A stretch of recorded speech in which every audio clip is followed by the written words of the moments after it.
صحیح بخاری کا ایک واقعہ جو ہمارے ایمان کو بڑھا دے گا اور سوچنے پہ مجبور کر دے گا کہ واقعی ہمارے آقا صلی اللہ علیہ وسلم کے ساتھی، اللہ نے آپ کو ایسے ساتھی دیے، آپ صلی اللہ علیہ وسلم کو ایسے ساتھی عطا کیے اور ان کے دل میں آپ صلی اللہ علیہ وسلم کے لیے ایسی والہانہ محبت ڈالی تھی جس کی مثال رہتی دنیا تک نہیں مل سکتی۔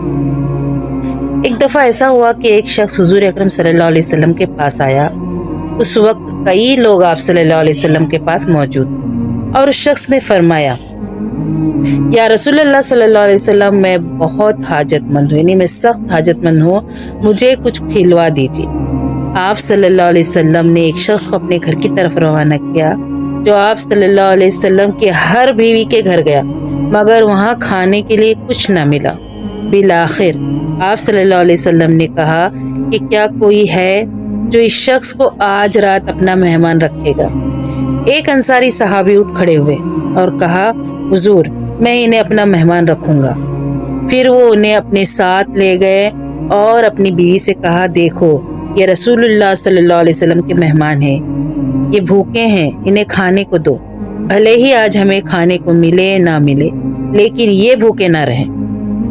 تو ان کی بیوی نے کہا کہ گھر میں کچھ ٹکڑے ہیں جو بچوں کے لیے رکھے تھے، یعنی روٹی کے ٹکڑے کچھ رکھے ہوئے ہیں جو میں نے بچوں کے لیے رکھا تھا۔ تو انصاری صحابی نے کہا، تم ایسا کرو، بچوں کو بہلا پھسلا کر سلا دو اور ہم اور تم دونوں اپنے پیٹ پر کپڑا باندھ کر فاقے میں رات گزار لیں گے، لیکن ہاں کھاتے وقت چراغ ضرور بجھا دینا تاکہ مہمان کو یہ لگے کہ ہم بھی ان کے ساتھ کھا رہے ہیں۔ اس طرح مہمان کی مہمان نوازی بھی ہو جائے گی اور کچھ پتہ بھی نہ چلے گا۔